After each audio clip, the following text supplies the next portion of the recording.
for joining myself this afternoon. I'm here with Ben Richards, part of EXP.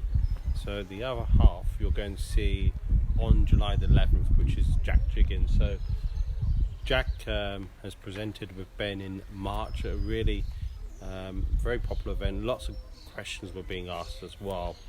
So I've brought them back, and I'm here in just west of Reading, I think. Yeah, northwest of Reading, Sonning Common. It's a little village just outside of Reading. So Ben, just a little intro, because most people will know who you are. In case people don't, your background. Yeah, so my background is in architectural engineering. I run an architecture practice based in Clapham, and I'm here today on behalf of EXP Property, of which I'm development director. And this is a property that we have just purchased, and we'll get into more detail about that soon. Okay, so look, before we talk about the numbers, just an overview of what this property was used for before. Yeah, so this property used to be a police office. So it closed down 2 years ago. There's no real need for it anymore. There's a single story element just behind me, which was mainly the police office space with the boardroom, no cells or anything. And then the 3-bed house, which you can see behind us, is staff accommodation for the police force. So both of those combined, plus 2 garages on the other side, that's the plot and the property that we bought. So in terms of purchase price, it's quite interesting to start off with. Yeah, so it came on the market back in November for about 650 grand, I think. They couldn't get the offers that they were wanting.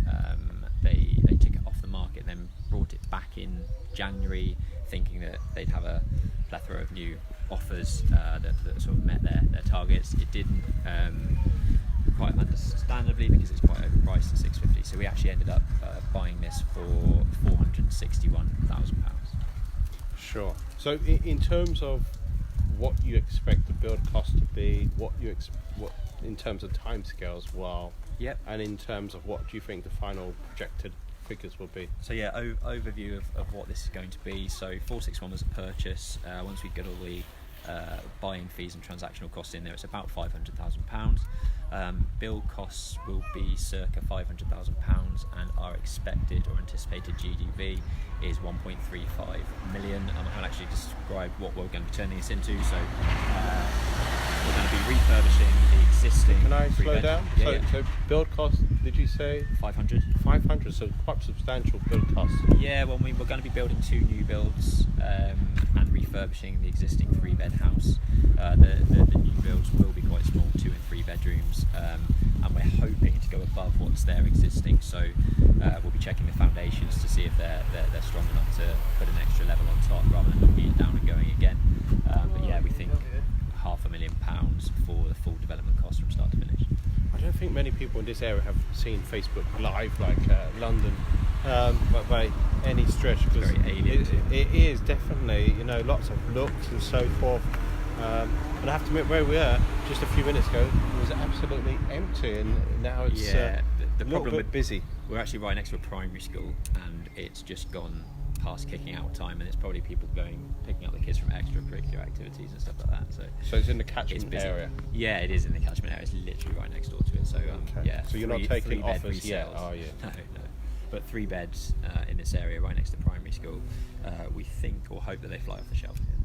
So look, we've looked at projected, we've looked at building costs, which are really substantial, 500k. Yeah. So in terms of issues, because the first thing I look at is trees. Yeah, yeah. There's a few issues that we're going to have to get over to get this one off the mark. First one, as Brendan said, there's trees to the rear, so we need an arboricultural report to tell us what we need to do to protect those and satisfy the planning authorities' requirements for that side of things. Because it's a police office, we need to have, and this is something that people should take note of if they're buying commercial property, because it's got a community use at the moment, so it's a police office. We need to have shown a marketing history as a community facility for 12 months before being able to convert it to residential. So make sure. Can I ask you, is that all police stations, or? It's generally, so if changing this from its current use to C3 use class residential. It's understandable if it was an entertainment, a hall or a pub or something like that. Quite often people want to know, or the local authority want to know, that you've marketed it for a certain amount of time to show that there's no real need for its current use. So they want to show a full year's worth of marketing material. So when you're in the transactional process, make sure that you get as much information from the previous owner as possible to show how they've marketed it, who they've marketed it to, and that there clearly wasn't any use or any offers for this type of property, and that it's justified to move it to a C3 residential use. So look, we briefly talked about the trees, we looked at amenity and did make some notes. Drop curb was one of those. Yeah, drop curb. So we're actually pretty happy with this site because there's already 4 parking spaces for 3 houses. We just want to create another 2 parking spaces by dropping a curb in front of the middle house, which highways shouldn't have too much of an issue with. So anything else to add to the video? I know Ben and Jack are going to be presenting on July the 11th, going into a bit more detail about this project, also into detail about the project which we're going to see next as well. Yeah, I think that covers most of the kind of constraints and difficulties we've had. The next stage for us is to get a pre-app submission in, so a pre-planning advice application, get some further feedback on our full scheme. So we've already had a pre-app carried out in terms of a baseline scheme, which we wanted to get some feedback on before buying, which I would always recommend. You know, if you can get feedback from the local planning authority before you build something, they might flag up something that's really key and important to them. So we did that. We've got their feedback, which, you know, alerted us to their requirements about the trees.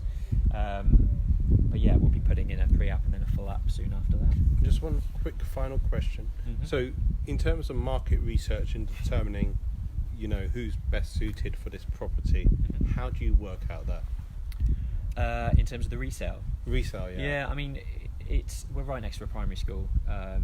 It's an area where young families are going to be bringing up their kids. A 3-bedroom house is ideal. I think what we're doing with one of these properties, the one behind me with the single-story element already, is that there'll be a ground floor bedroom in this house. So that will cater for elderly couples, and also, you know, people with disabilities. It's a fantastic opportunity to create that type of house for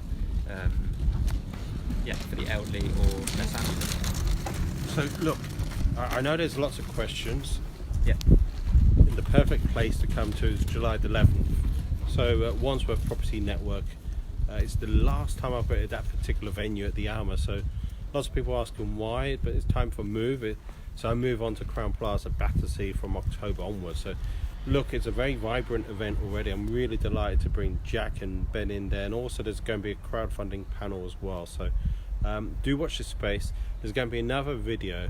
Even if you don't get the opportunity to watch this video live, you can listen to it on my YouTube channel as well, so it'll be recorded.